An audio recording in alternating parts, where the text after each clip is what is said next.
Greetings, everybody. We continue our series on the Ten Commandments with our third shot at them.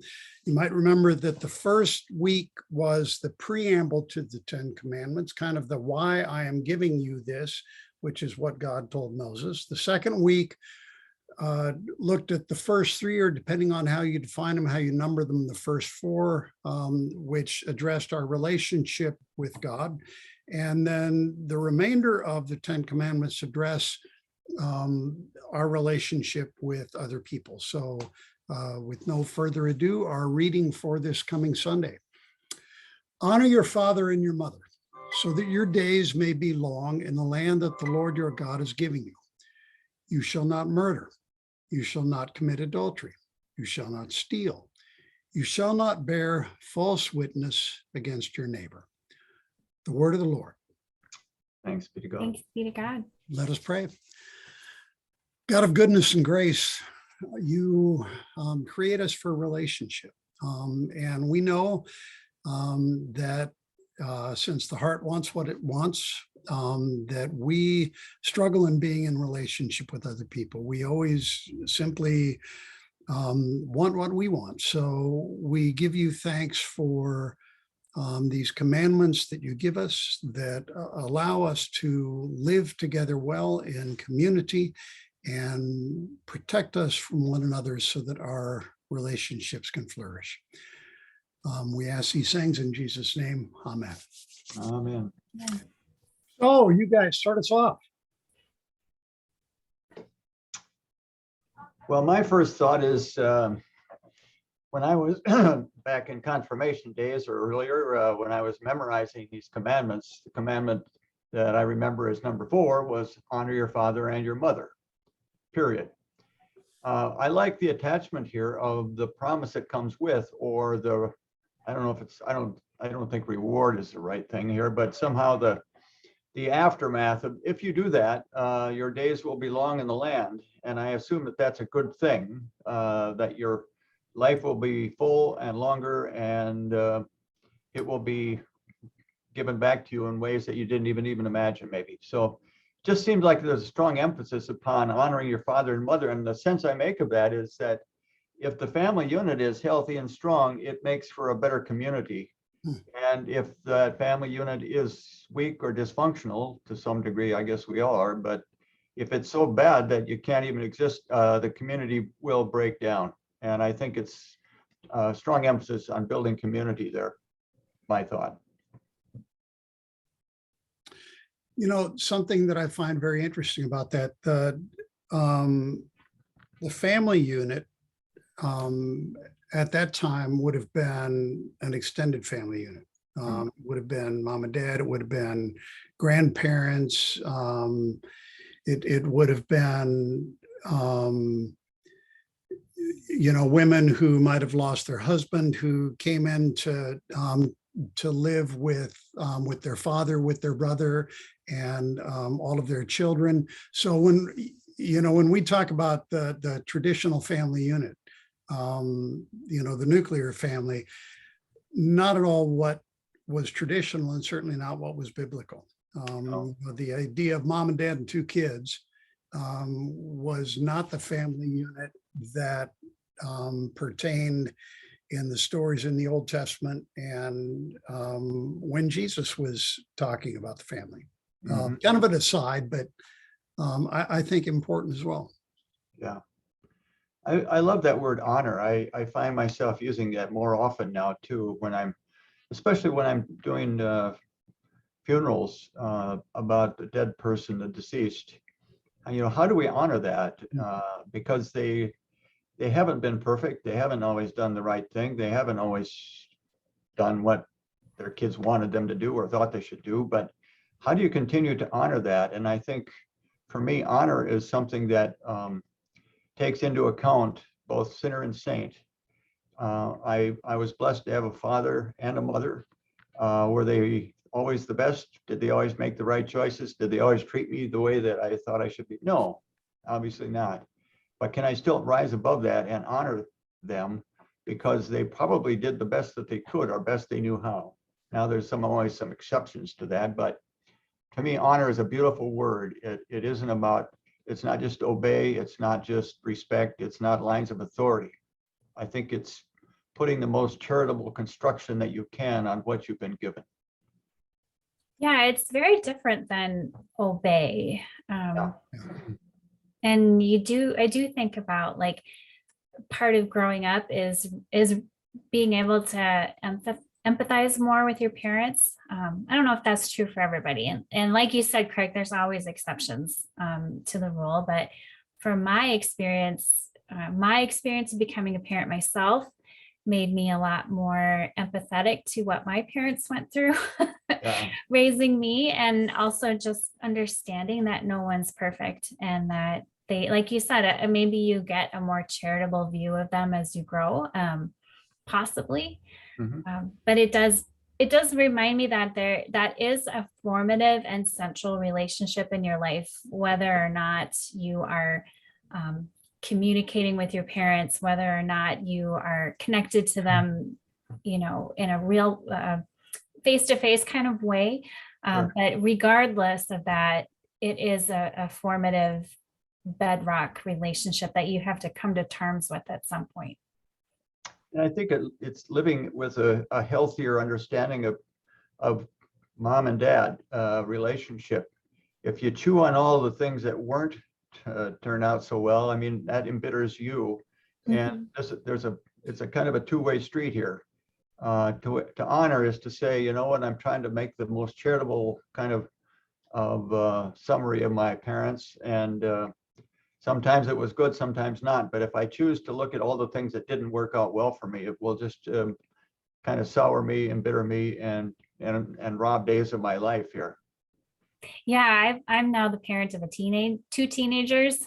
Almost, my daughter's almost a teenager, and Okay. getting to the point where my husband and I don't know anything anymore. Yeah. Because my kids are exploring that part of growing up. But how fun that I now with my dad, I can appreciate how much he knows and how much he can share with me. So it's nice when you could turn that around and start seeing the other side of those relationships. I agree. So, and we talked about this a little bit in our staff meeting.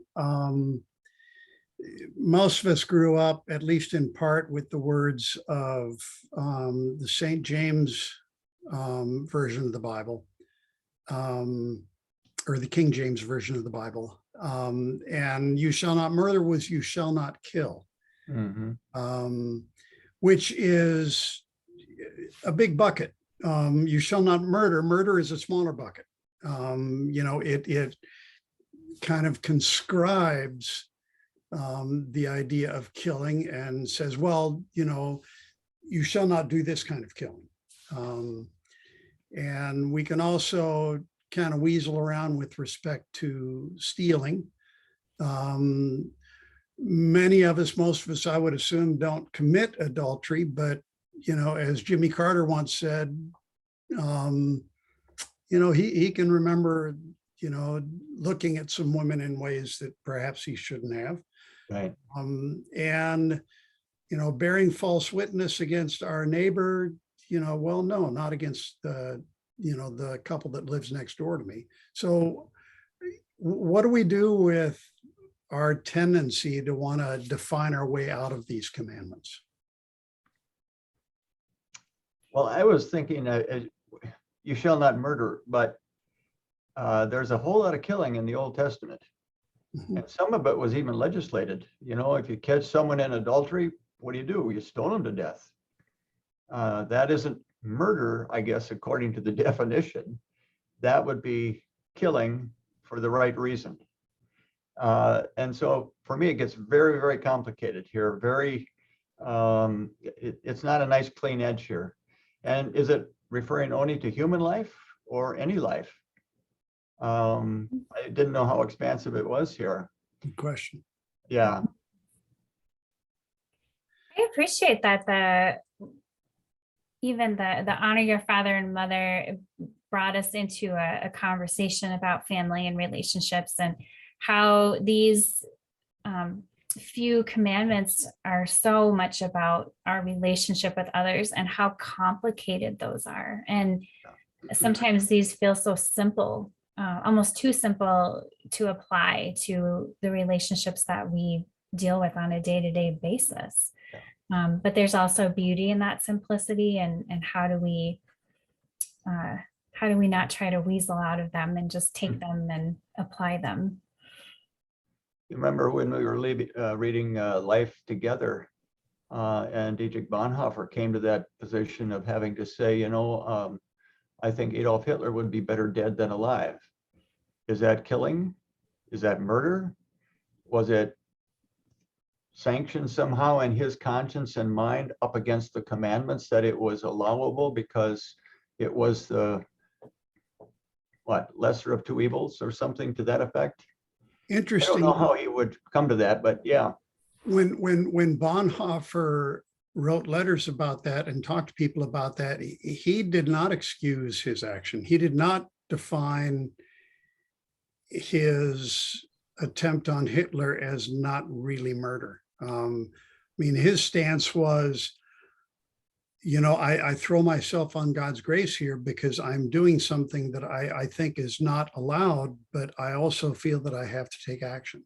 Yeah. So Bonhoeffer's take was that he was transgressing this commandment, but he felt that he must do that in order to save the lives of others. I would say the same. If I had a shot at Putin, I'd take it. So he was holding the commandments while still, I think, yeah, thinking about the complexity of his situation and yeah. asking for God's mercy in that moment. Thank goodness, I hope most of us are never faced with those types of decisions. Right. I think we live in a world where adultery too. I hear how pornography is being exploited and with phones and all the other electronic gadgets. I can only imagine the world that these much younger people can find. And for me, adultery begins at a very, very young age when you distort your relationship with the opposite sex, and you begin to use that relationship for your own gain. And so I think for me, adultery is not just about a marriage thing. Yeah. It's about a misuse of your sexual orientation or your sexual gift or your sexual being. Yeah, and Martin Buber, who was a Jewish theologian, talked about that. He said that you're moving from an I-thou relationship, which is a relationship between two human beings, to an I-it relationship, where someone becomes an object that you are making use of for your own purposes.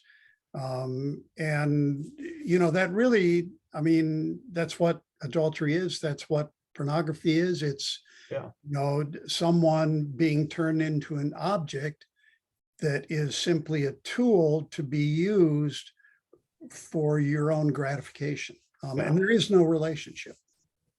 Yeah, to adulterate is to change what God designed and intended. That's how I read it. Hey, let me ask you a personal question. When's the first time you got caught stealing?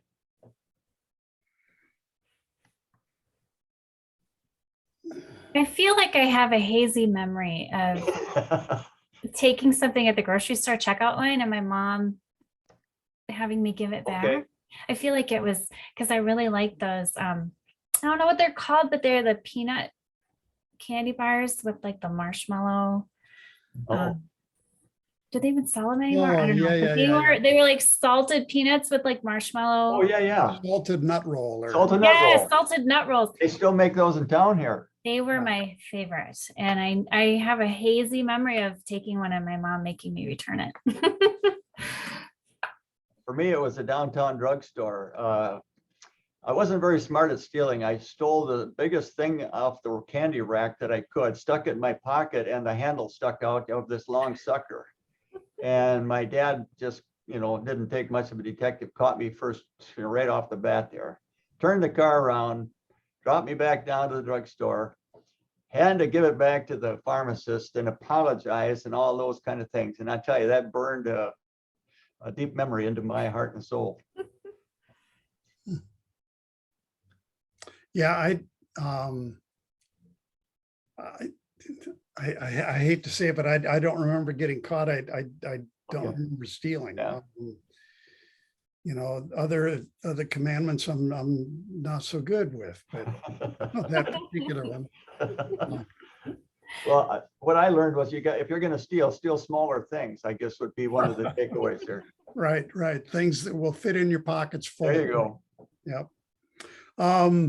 You know, another thing that we mentioned in our staff meeting is that Martin Luther has a very interesting take on the Ten Commandments. When he, in his small catechism, when he is delivering his comments on the commandments, he doesn't go on about what we should not do, but instead about what we should do. And specifically, that you shall not bear false witness against your neighbor. Luther's take on that is that we should put the kindest possible construction on all our neighbors' words and actions. I think it's the language that he uses. Yeah. And, you know, I wish I could do that. I wish I were in the habit of doing that. I wish our world were better at that these days, because we're always looking to jump on anything that someone says, any error that someone makes. And I do mean we. I don't mean those folks. I mean we. Yeah. And Luther's admonition to, you know, put the kindest possible construction in your neighbor's words and actions, you know, reminds me too of when people say everyone is struggling. We don't know what their struggle is, but everyone is struggling. Take that into account, you know, as you appraise what people are doing and saying. I agree. Yeah, think of what would happen if we listen to one another, just to listen and understand, and to maybe start with a place, or start at the place where we're assuming that someone is thinking or has a perspective about something, because, you know, to give a positive spin on that, like, let me try to understand why you have this opinion. Yeah. Rather than, like you said, Steve, just jumping and saying you're wrong. So much, I just think what would be different if we did that? I would hope that it would be a positive change. Yeah. Yeah, and just a kind of a general summary again, the commandments were meant to help people remain free and not become captive to their own, you know, lies or distortion of sex or getting caught stealing something there. So the prohibition is there, but it isn't so much to enchain you or enslave you to that, but it's to keep you free. Because as I understand, what God did first was to set his people free and then gave them the commandments. And I think the struggle was always going to be there, that there would be a tendency or temptation to want to go back to the old ways, back to their old gods, back to their old lifestyle, back to their old habits. And I think these are good words here to set us free and keep us that way. Yeah. Yeah. Because as free people, you know, you're going to struggle. And I give these to you so that you can live together well, you know, so that you can live with me well, and so that you can live, you know, with each other well. And as someone pointed out to me, we understand who God is through the commandments, and it's an expression of his character that comes through in the commandments. And I found that helpful too. And the goal of the commandments is not to make us good, not to make us holy, but to kind of set up these little fences so that we can live together well. Yeah. Yeah, and because that's always a challenge, that Christianity is not about morality.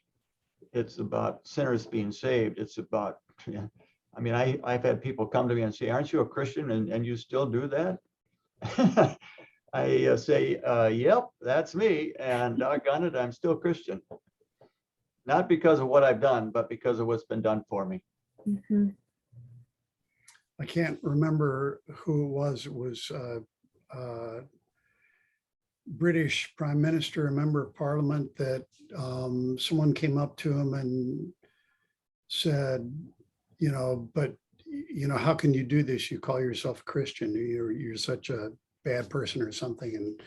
his retort was, can you imagine what it would be like without Christ? You know, which is, you know, There you And that go. every time you break a commandment, there's always the hope for the next day that Yeah. you'll be better, or it just relying on God, but that you don't ever have to give up. And that the commandments are a gift you can use all the time. Good point. yeah, it's not, every time you break a commandment, a precious moment's character loses its wings. Yeah. It's not that. Well, are we done? I think we milked the cow. Yeah. All right. Everybody have a good week.